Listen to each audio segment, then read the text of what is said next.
Okay, so good day. Today we are going to discuss Module 8 of CHE 2551.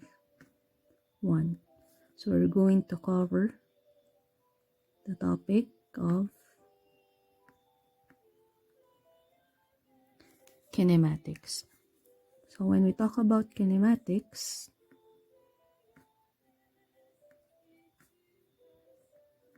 this is now defined as a branch of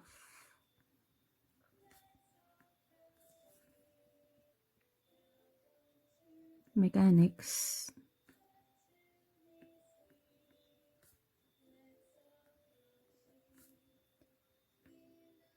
that deals with the study of motion. So basically, when we talk about motion, there will always be a force that would cause an object to move. But in kinematics, we are now going to disregard or not consider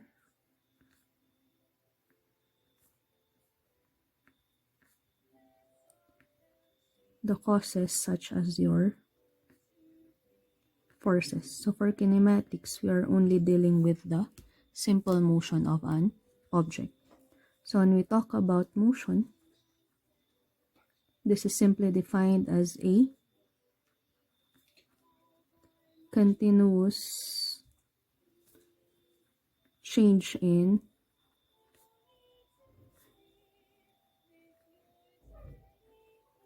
position. So whenever an object change from one point A to another, there is what we call motion. So for motion, this can now be either a motion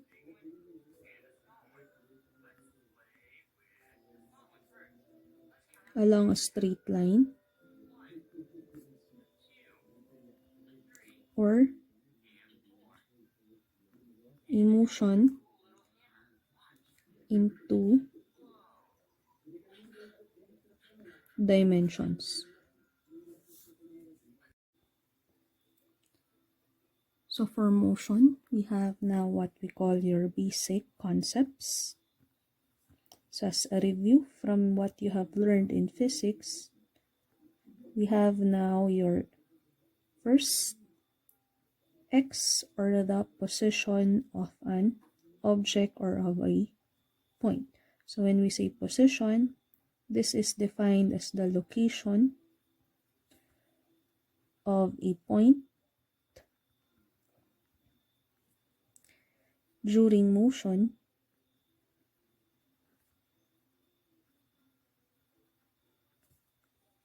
at any given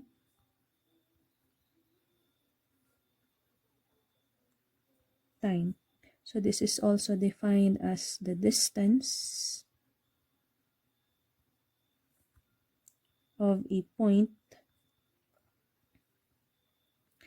from a reference line or a reference point, and this is usually defined in terms or as a function of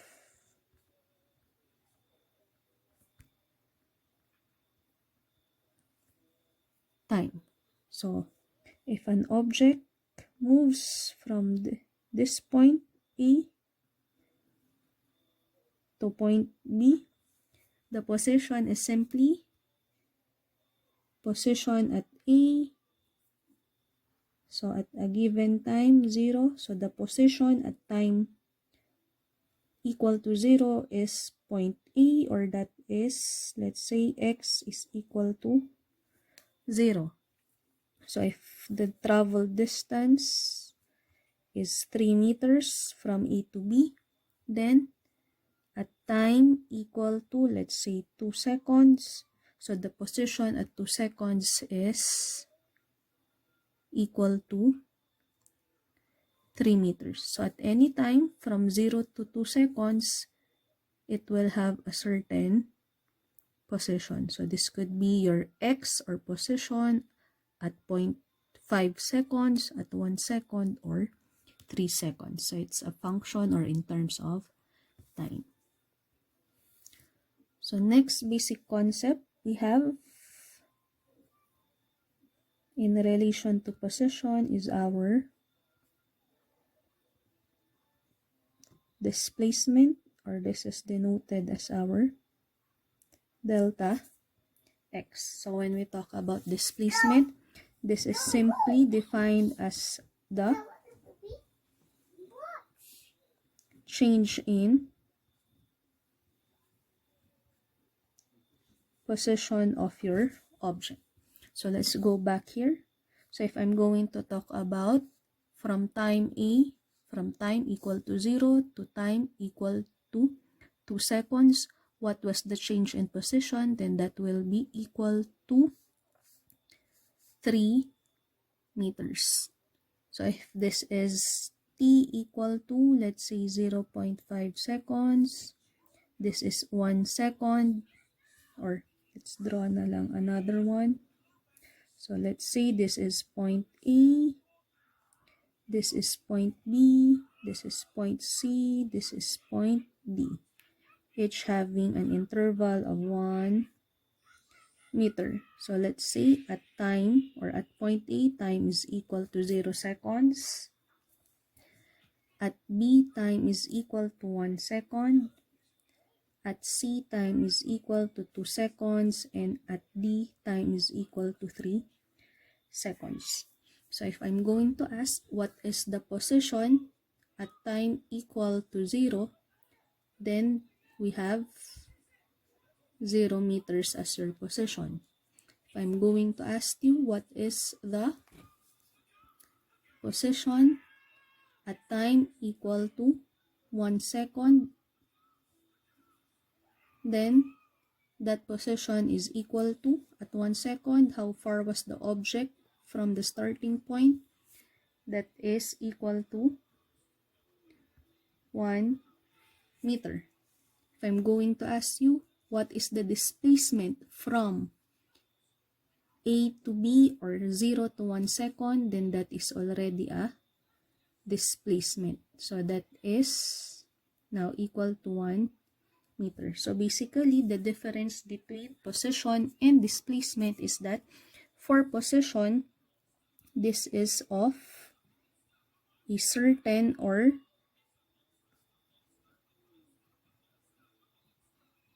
specific time.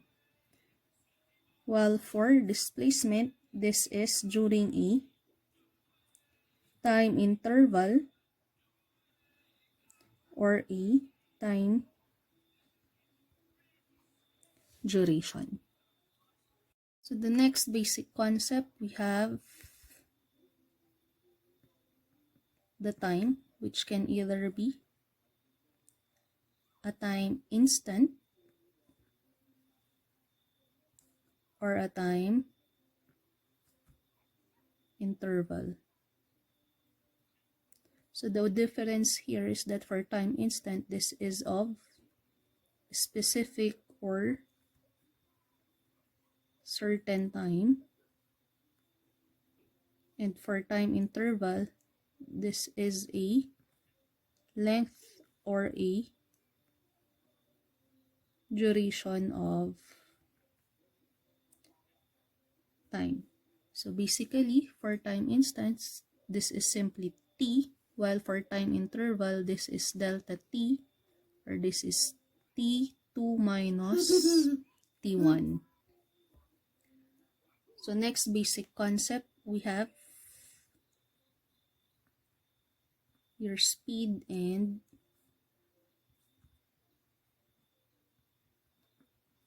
velocity. So when we say speed, this is defined as how fast an object moves. While for velocity, this is defined as the rate of change of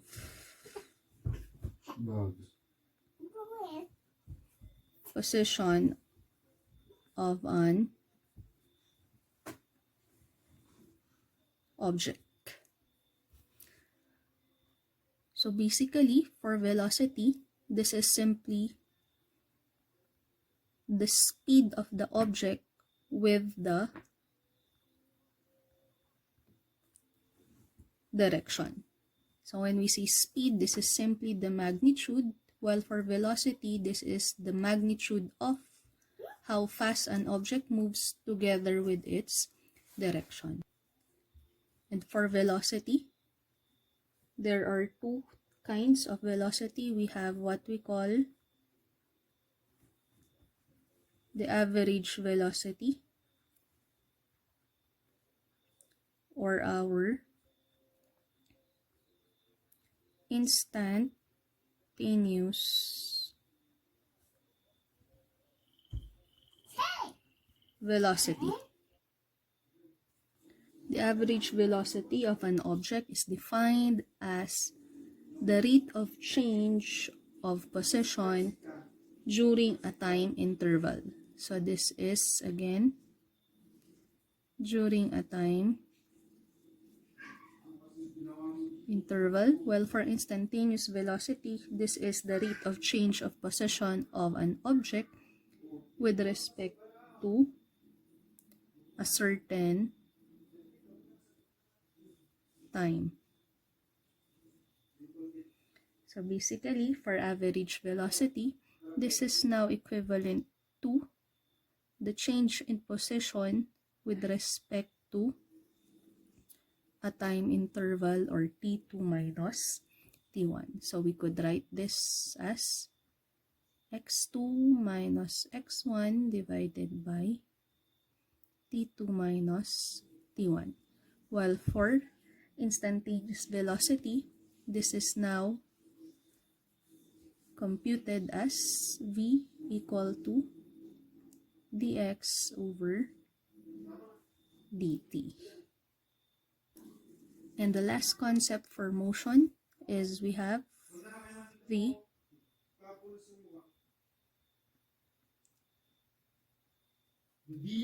acceleration, or A. So this is defined as the rate of change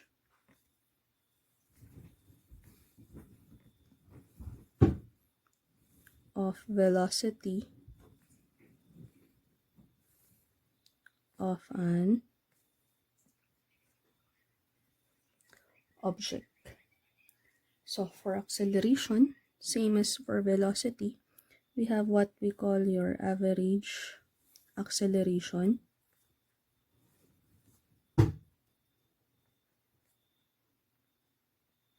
and your instantaneous acceleration. So for the average acceleration, AAV, this is now the change in velocity in terms of a time interval. So this can now be computed as the change in your velocity with respect to a time interval, or this is now v2 minus v1 all over t2 minus t1. While for instantaneous acceleration, from the term instant, this is the acceleration at a certain or specific time. So for this is now written as dv all over dt. So the acceleration is the first derivative of velocity, and we could also write that the acceleration is equal to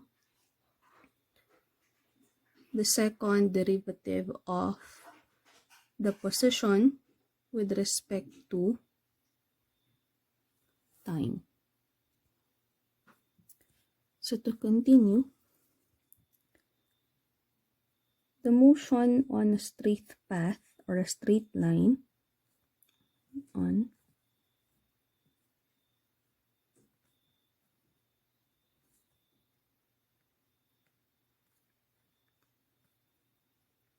is what we call rectilinear motion.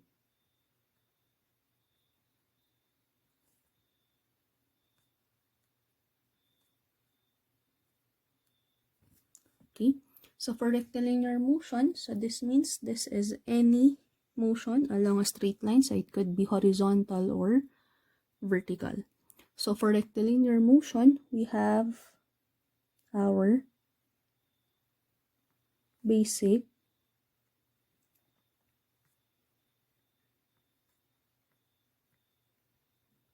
equations. So these basic equations will be taken from our basic concepts. So we have delta x, or displacement, is equal to x2 minus x1. So this is measured in terms of meters, or in English we have your feet.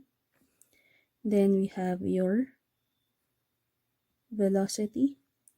So average velocity is equal to delta v all over delta t, or your v instantaneous is equal to dv over dt, or the derivative of, or that's dx over dt, the derivative of x with respect to time. Then we have your average acceleration. This should be change in velocity divided by change in time.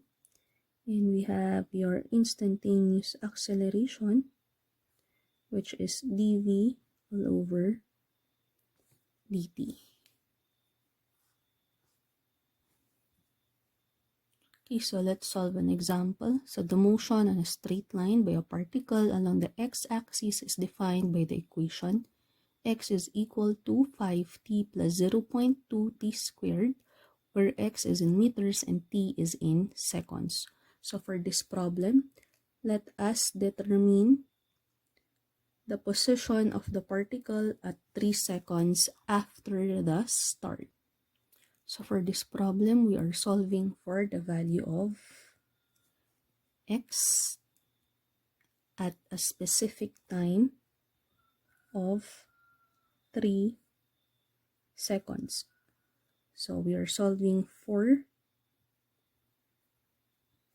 the position.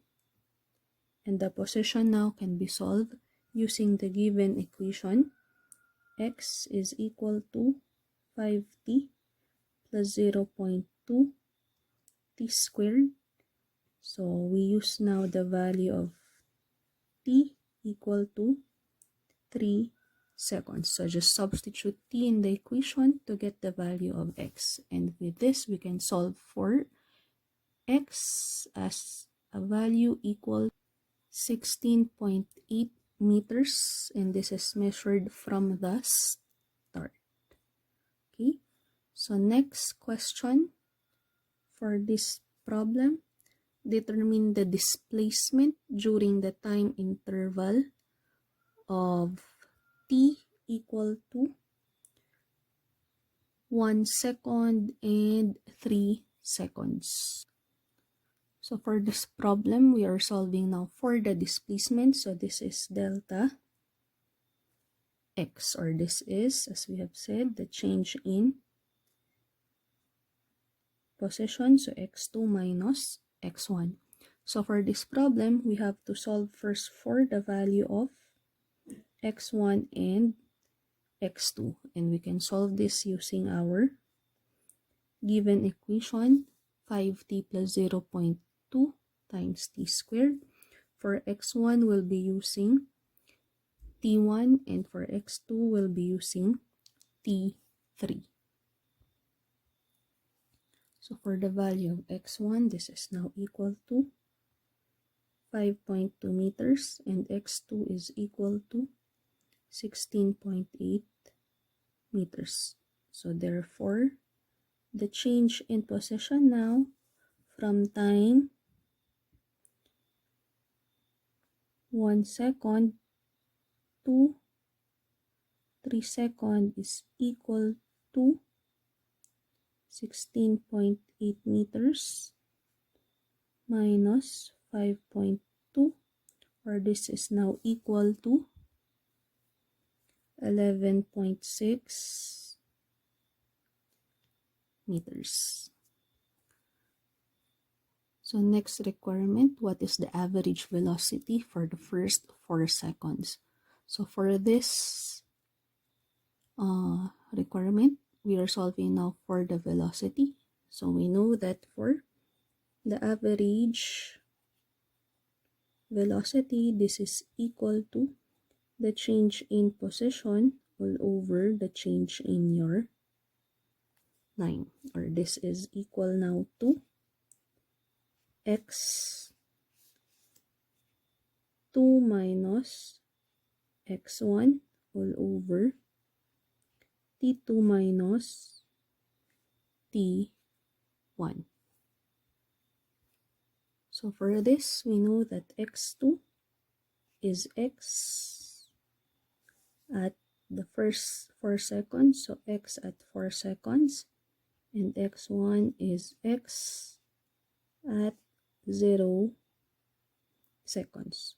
So we can solve the values of x again using the given equation. So for x2 and x1, the values now are equal to 23.2 meters and 0 meters. So for t2, this is 4 seconds, and for t1, this is 0 seconds. So for the average velocity for the first 4 seconds, this is now equal to 23.2 minus 0 all over 4 minus 0. So I substitute the values here. So we will now arrive at 5.8 meters per second.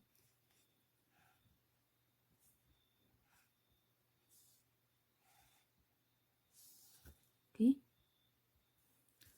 So for the next required of example problem 1, what is the velocity at t equal to 4 seconds? So we have here now a specific given time, 4 seconds. So meaning we are solving now for the instantaneous velocity at time equal to 4 seconds. And instantaneous velocity is equal to the derivative of x all over time, or with respect to time. So meaning we have to derive our equation 0. Or that's 5t plus 0.2t squared. So its first derivative is 5 plus 0.4t, and this will now be in meters per second. So for this, we just simply substitute t equal to 4 in the derived equation for velocity. So v at 4 seconds now is equal to 5 plus 0.4 times 4 will give us now a value of 6.6 meters per seconds.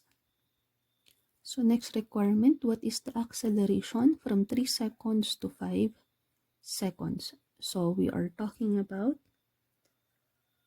a time interval. So therefore, what is required for letter E is the average acceleration, which can be solved now as v2 minus v1 all over t2 minus t1. So from here, v2 now is equal to the velocity at time equal to 5 seconds, or this is also t2, and v1 now is the velocity at time equal to 3 seconds. So for this, we have to solve now for the values of v2 and v1 using the derived equation. So with this, we'll have now V1 is equal to 5 plus 0.4 times T1, 3 seconds. So this will give us 6.2 meters per second. And V2 is equal to 5 plus 0.4 T2, which is equal to 5 seconds, giving us a value of 7 meters per second. So substituting now the values computed. So we get now a value of 7 minus 6.2 all over T2, 5 minus 3. So the average acceleration now from 3 seconds to 5 seconds is equal to 0.4 meters per second squared. Okay. So the last required, we have the acceleration at time equal to 5 seconds. So we have here a specific time, which is 5 seconds. So we are now solving for the instantaneous acceleration at 5 seconds. And this is equal now to dv over dt, or the derivative of the velocity with respect to time. So this will be taken now from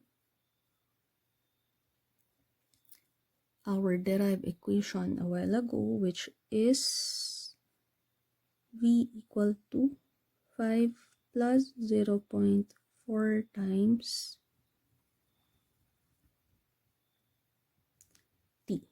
So the derivative of v now is equal to a, and that is 0.4, and this will be in meters per second squared. So we do not have any constant in our derived equation from the velocity. So meaning we have a constant acceleration. And for motion on a straight line with uniform acceleration, we call them,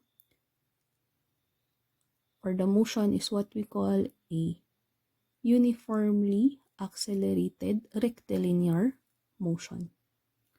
So for uniformly accelerated motion, or we also call the UARM, this is defined now as a type of motion where the change or the rate of change in velocity or the acceleration along a straight line is constant for every equal interval of time.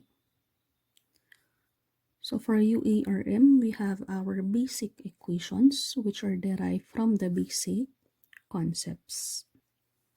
So for our basic equations, we have 6. We will not be discussing this anymore, how they were derived, as I will be assuming that they have already been discussed in your physics subjects.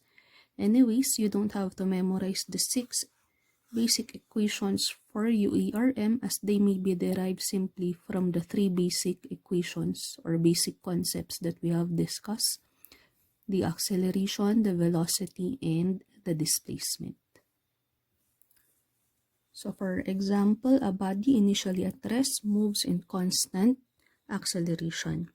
At time 10 seconds, the velocity of the body was observed at 30 meters per second. Determine A, the acceleration; B, position 10 seconds after starting; C, time to reach a distance 100 meters; and D, the velocity to reach 50 meters. So from the problem, we have our given. So we have initially at rest, so VI is equal to 0. And then next we have your acceleration is constant. We're also given that the velocity or instantaneous velocity at 10 seconds is equal to 30 meters per second. So from this problem or from this given, we can now solve for our unknowns. So for the first part, we now solve for the acceleration.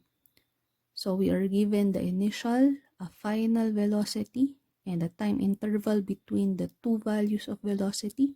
So therefore, we could solve for the acceleration using the equation of acceleration, which is A equal to Vf minus Vi all over the change in time.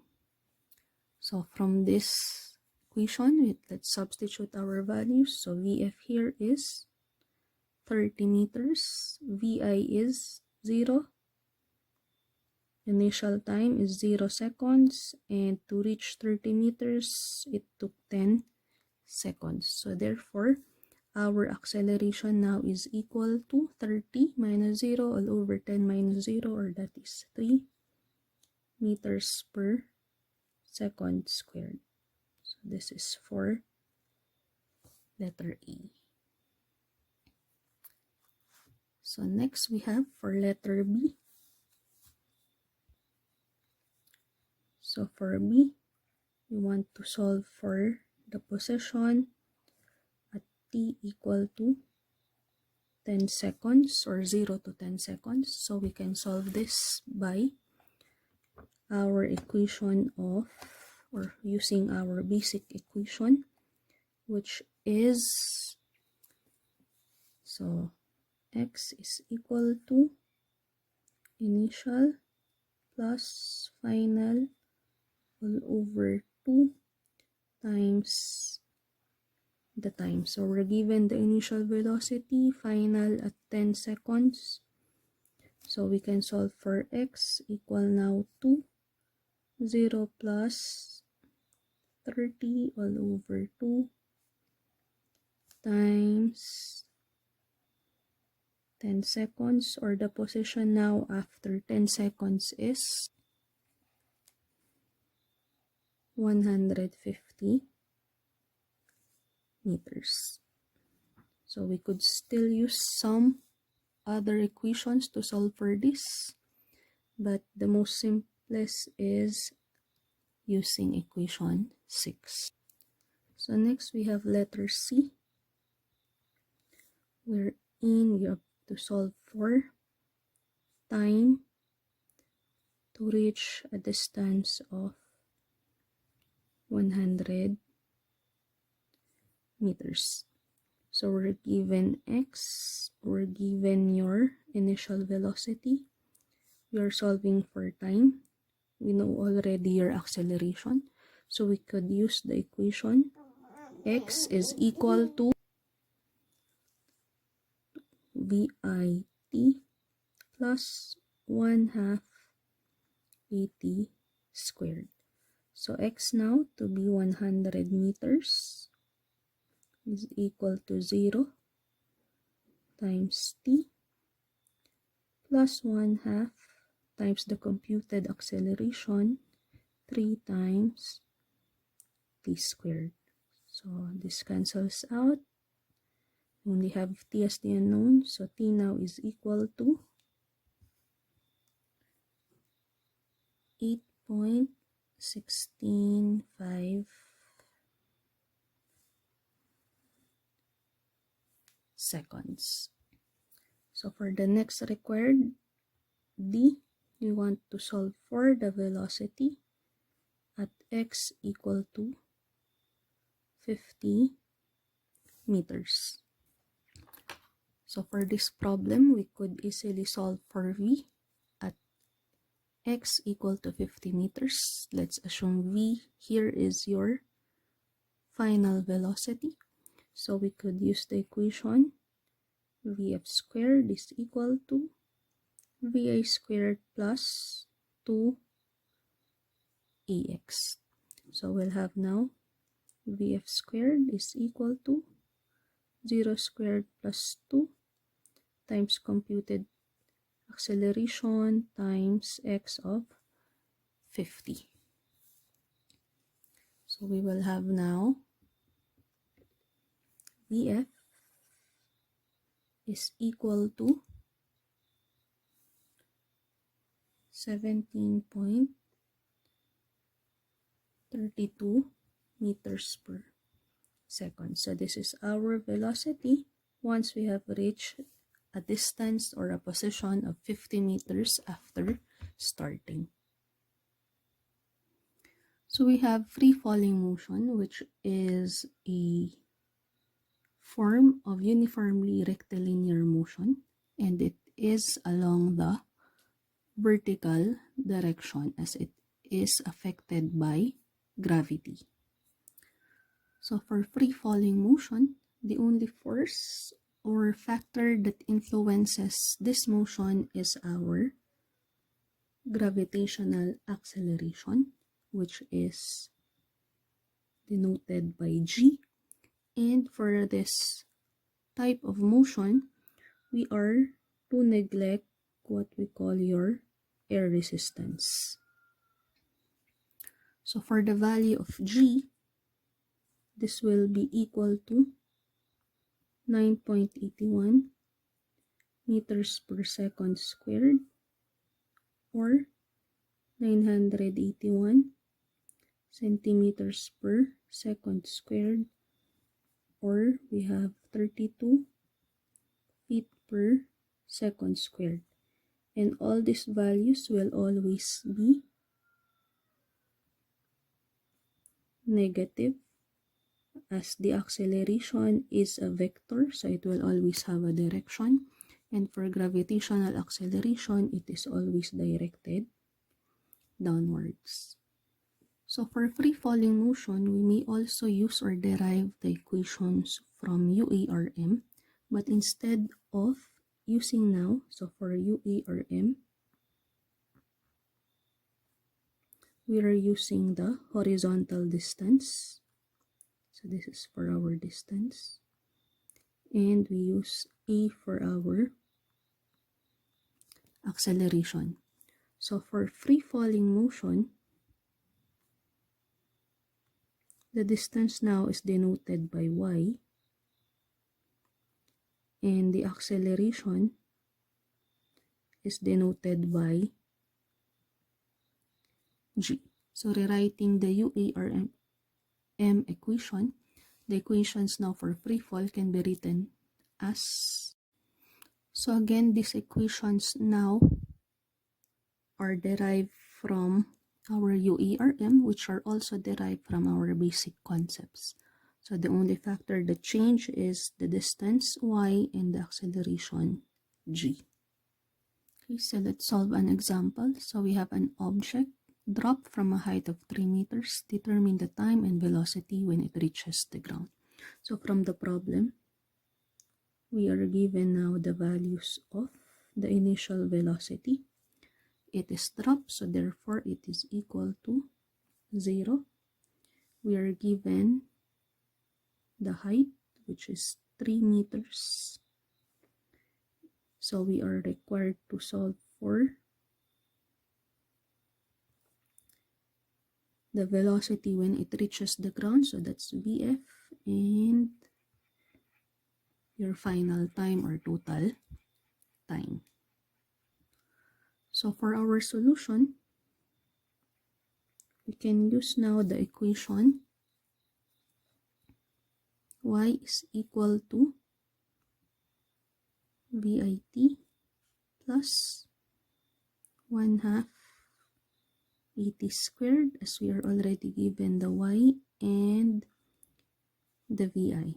And for our A, this is equal to G, which is constant. So the only unknown is the value of time. Substituting now our values, we'll have 3 meters. But since we are moving from a certain height and we are moving downwards, so from the start to the ground, our displacement is negative. So this should be a negative value. So we get now VI is 0 times T. So plus 1/2.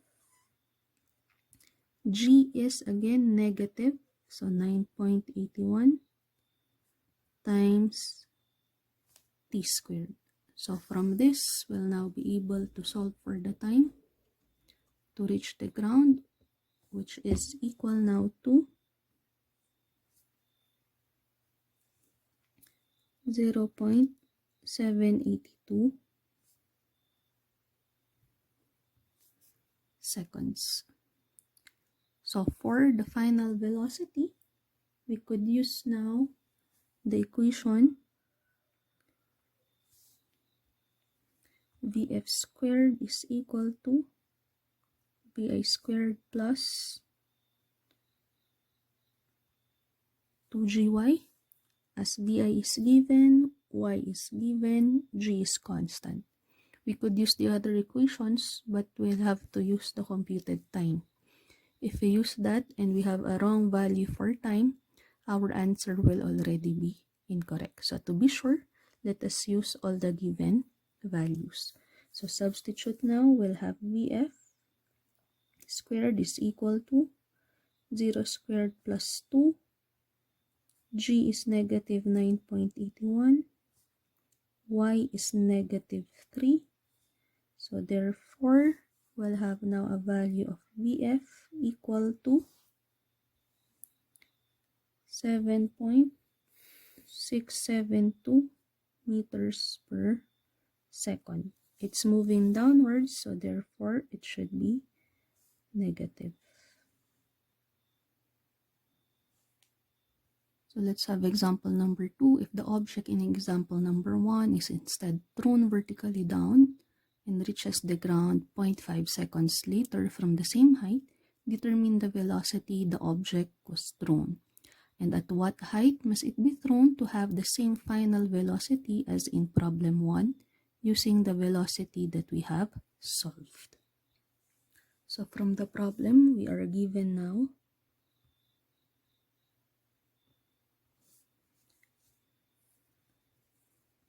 a total time of 0.50 seconds. So we're also given the same height. So y is equal to 3 meters. So for this case, our object now is thrown vertically down. So we'll still have y, which is negative, but we are solving now for the initial velocity if it is thrown downwards to have a time of 0.5 seconds. So since it's thrown vertically down, Vi now is negative. So to solve for our velocity initial, we could now use our equation y is equal to VIT plus 1/2 GT squared, as we are given the y, we are given the time. G is constant, so the only unknown is your Vi. So substituting the equation, we'll have now negative 3 meters is equal to Vi times the time 0.5, so plus 1/2 times negative 9.81 times 0.5 squared. So we'll get now a value of Vi equal to, so Vi is computed as negative 3.5475 meters per second. So negative indicating that our initial velocity is downwards.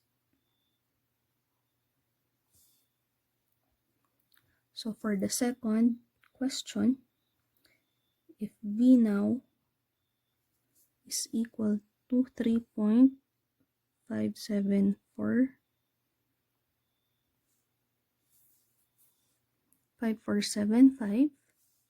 at what height should it be thrown? So that will also have a velocity from problem 1, 7.672.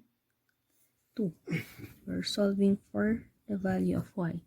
So for this problem, we are going to use now vf squared is equal to vi squared plus 2gy. So vf is 7.672 squared equal to vi. So it's negative 3.5475 squared plus 2 times negative 9.81 y. So therefore, the required height now to achieve the same final velocity is negative 2.359 meters. So the negative sign indicates again that it is really downwards. So next example, example number 3. At what velocity should an object be thrown so that it will reach the ground 2 seconds from release from a height of 3.5 meters? What is the manner of throwing? How high from the ground is the object at time equal to 0.5 seconds? So from the problem, we are given the values of the time of travel, 2 seconds, and the height or the distance traveled is 3.5 meters. So if we're going to draw a diagram, this is our object. So we have to solve for your VI. So is it thrown upwards or downwards, or was it dropped? So the height of travel is 3.5 meters. So it's still negative. So to solve for our VI, we have to use now the equation y is equal to VIT plus 1/2 GT squared. So substituting now, we'll have negative 3.5 equal to VIT is 2 seconds, so plus 1/2 negative 9.81 times 2 squared. So we'll get now a value of VI is equal to, so we'll get a positive value of 8.06 meters per second. So this is our initial velocity. We have here a positive value for VI, meaning our object was thrown upwards.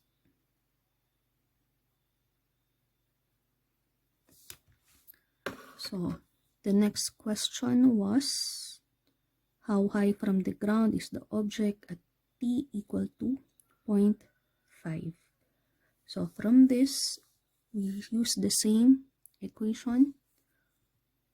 Y is equal to the computed initial velocity, 8.06, times the time to reach that y, 0.5 seconds, plus 1/2 g, negative 9.81, times 0.5 squared.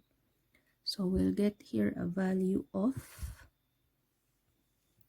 this is 2.803 meters. This is not our final answer, as this is measured from the initial point, which is above the ground. So our y now from the ground is equal to 3.5 minus y at 0.5 seconds, which is equal to 0.19625. This is in meters. So reminders, special reminders for free fall is that our g is always negative no matter what the manner of falling. Was it initially thrown up or down, g will still be negative. And then our velocity increases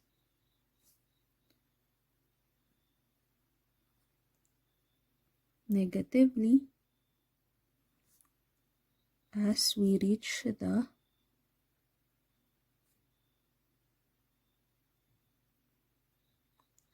ground, and b decreases as we go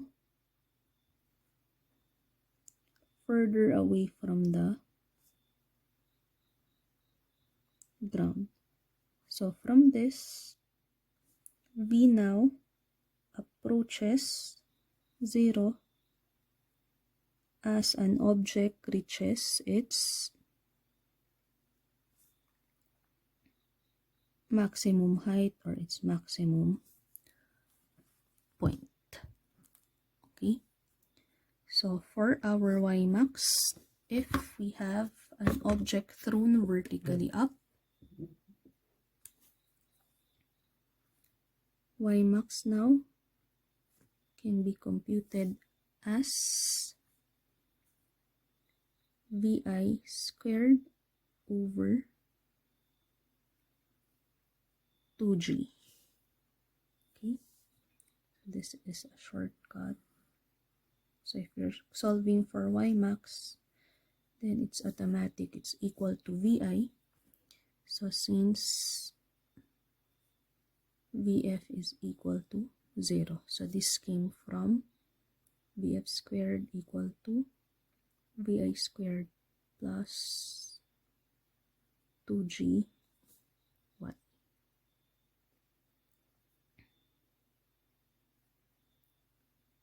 So nag-transpose na tayo, so meaning g here now to be used is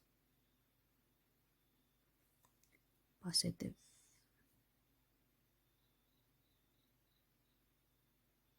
Okay, so we have now, aside from motion along a straight line, we have now your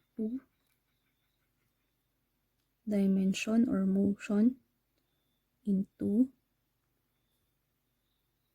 dimensions. And for 2 dimensions, the most common is our projectile motion.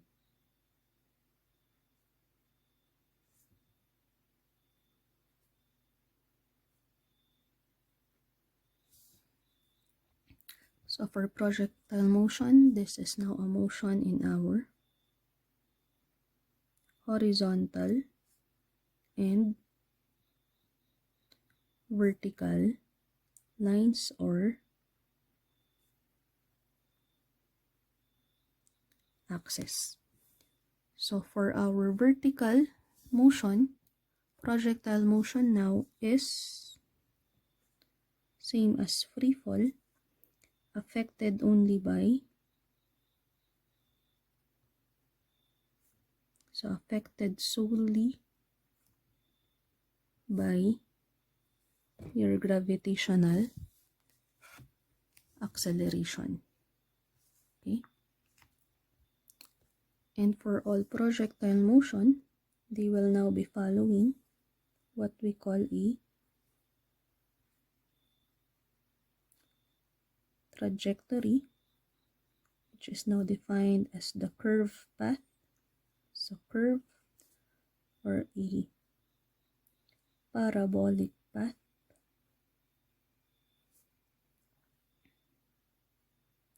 that is followed by an object in projectile motion or by a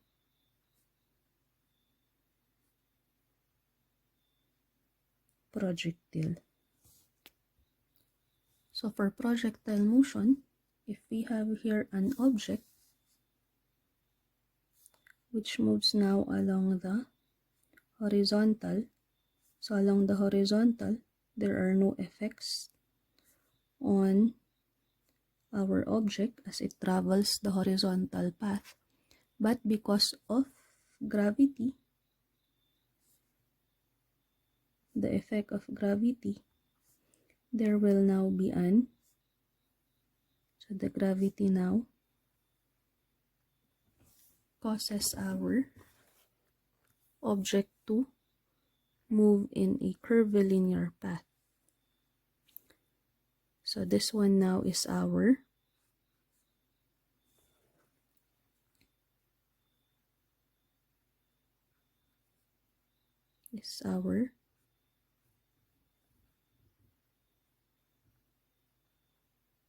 trajectory.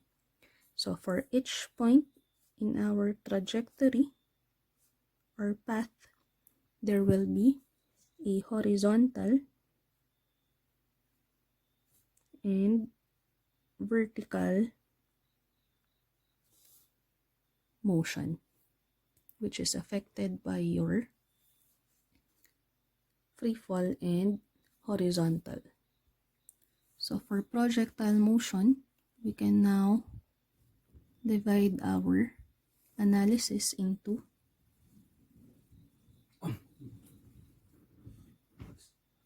the horizontal and vertical.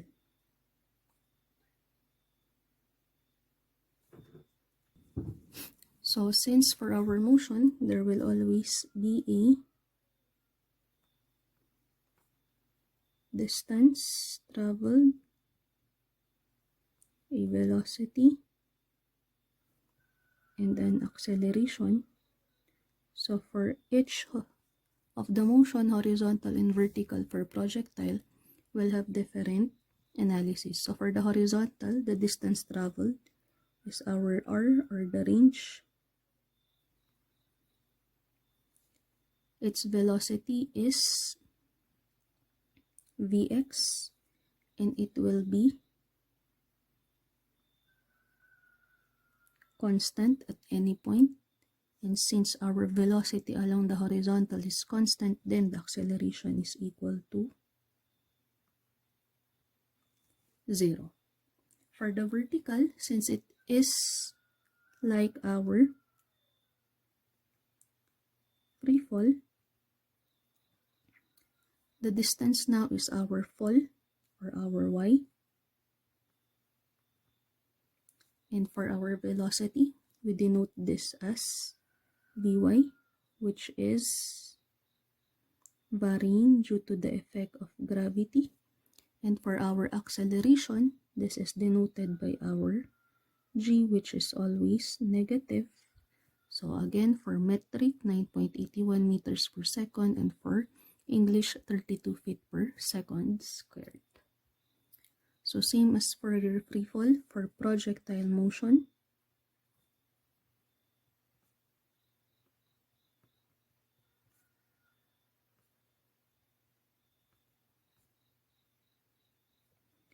the v, or the velocity vertical at the maximum point, will be equal to 0, or approximately equal to 0, but your Vx will still be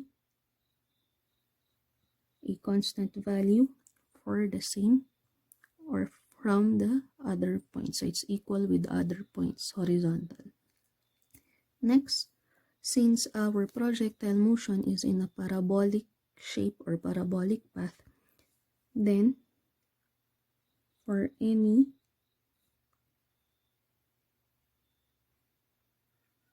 height that is the same, so for any same height, our velocity will be same in magnitude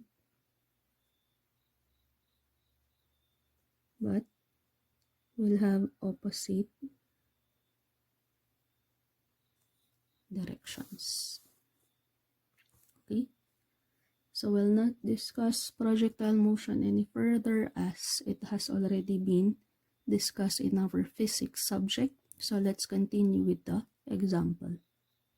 Or before we continue with the examples, just a review.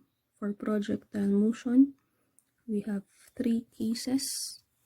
One is that when our object is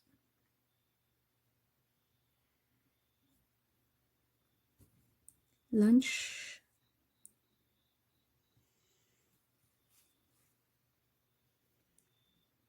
horizontally. Second case is when it is launched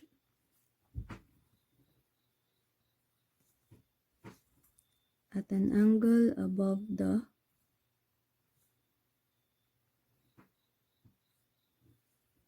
horizontal.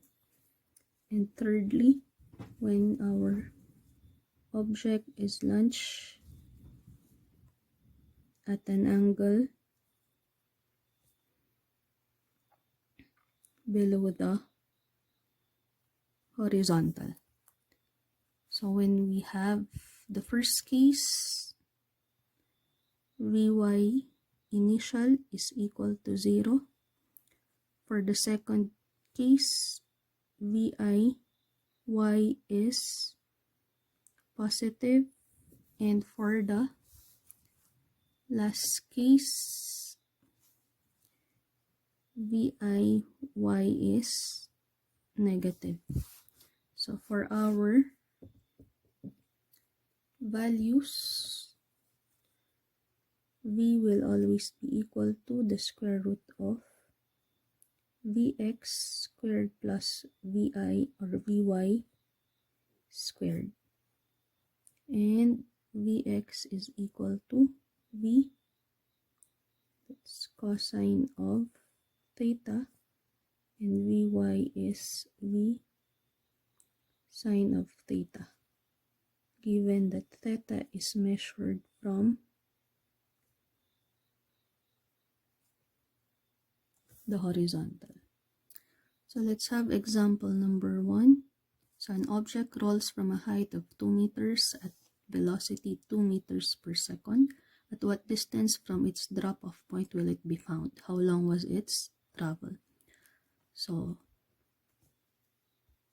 to solve for this problem, let's draw a simple diagram of the motion. So we have here a height of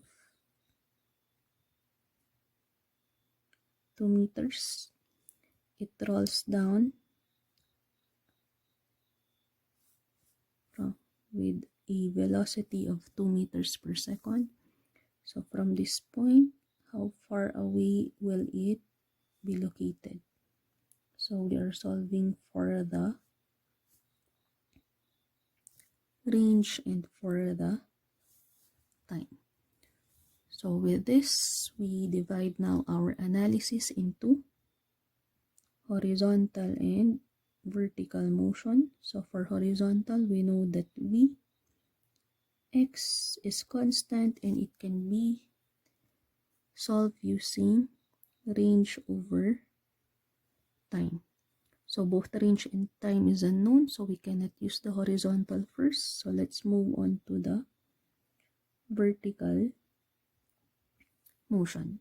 So we're given 2 meters. It rolls over the horizontal plane. So 2 meters per second is our Vix. So this one is case 1. So therefore, VI y is equal to 0. So given these values, we can now use y is equal to VIY t plus 1/2 gt squared. So y is negative 2, VIY is 0. So we'll have 1/2 negative 9.81 t squared, or the time now is equal to, so time now is equal to 0.638 seconds. So once we have solved for our time, we can now use this in our horizontal equation. So Vx equal to 2 meters per second is equal to the range over time, or our range now is equal to 2 times the time. So it will give us 1.277 meters. So this is our range, or from its drop-off point, it is found 1.277 meters away. Okay, let's have example number 2. Determine the release height and final horizontal location of an object thrown 20 degrees below the horizontal with velocity 3 meters per second. Note that the object reaches the ground after 2 seconds. So for this, let us again draw a simple diagram of the motion. So we have here the release height, which is unknown. Let's call this y. So it is thrown from the horizontal 20 degrees below. So VI is given at 3 meters per second. So we are also solving for the final location from its release point, so the range. So we are given also the time of travel equal to 2 seconds. So to solve for our problem, we have to again divide our analysis by the horizontal motion and our vertical motion. So for the horizontal, we can solve for our initial horizontal velocity by 3 cosine of the angle 20, which is now equal to 2.82, and we'll have now Vix is equal to the range over the time.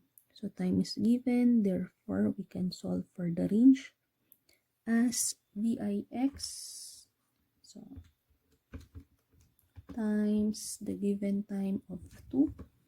So this will now be found at 5.638 meters away from its release point.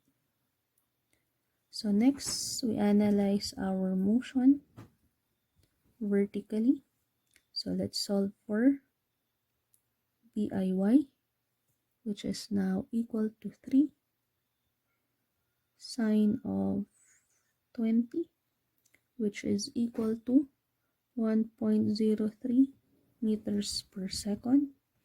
So we're given VIY, t and y, so we can solve this using the equation y is equal to VI yt plus 1/2 gt squared. So substituting, y now is equal to VIY 1.03, but it is below the horizontal, so this should be negative. So times the time, 2 seconds, plus 1/2 times negative 9.81 times the time 2 squared. So from this, we can now solve for the value of y equal to